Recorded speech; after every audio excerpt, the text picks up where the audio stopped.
Hello, Christopher here, and welcome back to the Patriot Report. Today, we're going to tackle a question that has been creeping into our public debate for years now: who decides what is hate speech? That's not just a small question. It cuts right to the heart of our freedom. Because once you give someone the authority to label speech as hate speech, you've handed them the power to decide what can be said, what can be heard, and what ideas are allowed to exist in the public square.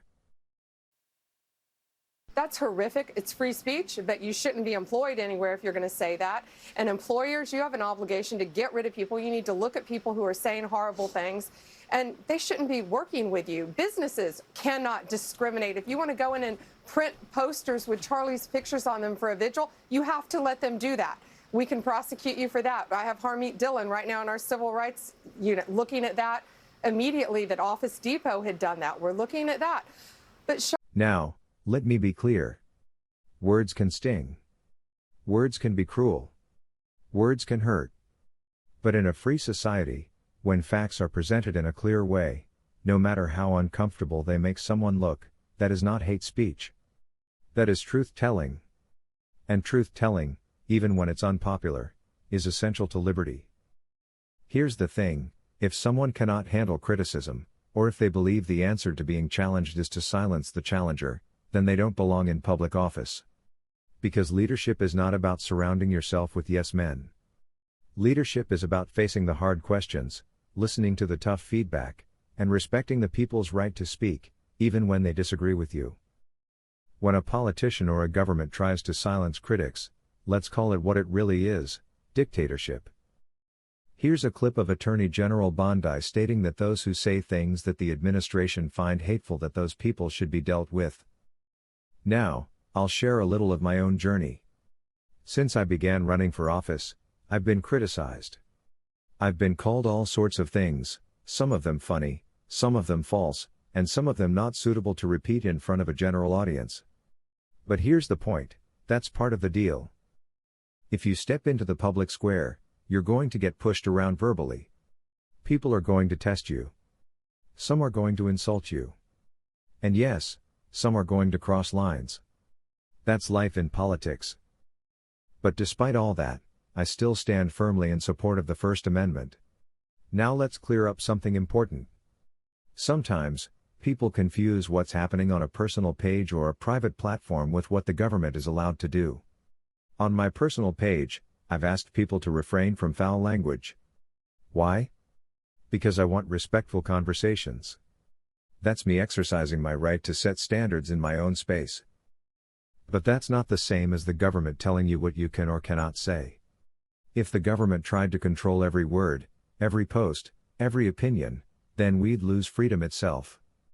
And friends, if we lose the First Amendment, every other amendment crumbles.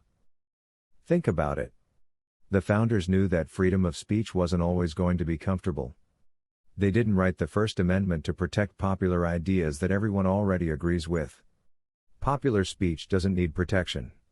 The First Amendment exists to protect unpopular speech, the speech that challenges authority, that makes us uncomfortable, that forces us to wrestle with the truth. Because once the government gets to decide what you can say, it's not long before they decide what you can think. And once they decide what you can think, freedom is gone. History gives us warnings. Every time a society starts policing language, freedom shrinks. Whether it was monarchs silencing dissenters, dictators burning books, or regimes jailing journalists, the pattern is always the same. It starts small, just a little censorship here, just a little hate speech regulation there.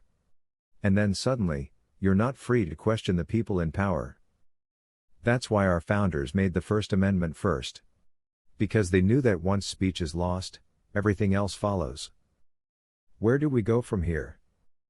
So where does that leave us today? It leaves us with a responsibility. Each of us has to defend free speech, even when it makes us uncomfortable, even when it offends us, even when it's directed against us. Because freedom for one group, and not for another, isn't freedom at all. Now, let's be practical. Defending free speech doesn't mean we have to agree with every word spoken. It doesn't mean we can't call out lies when we hear them. It doesn't mean we can't criticize speech we find harmful. In fact, That's the beauty of free speech. The answer to bad speech is more speech. Counter it. Debate it. Expose it. But don't silence it. Let me bring this home on a personal note.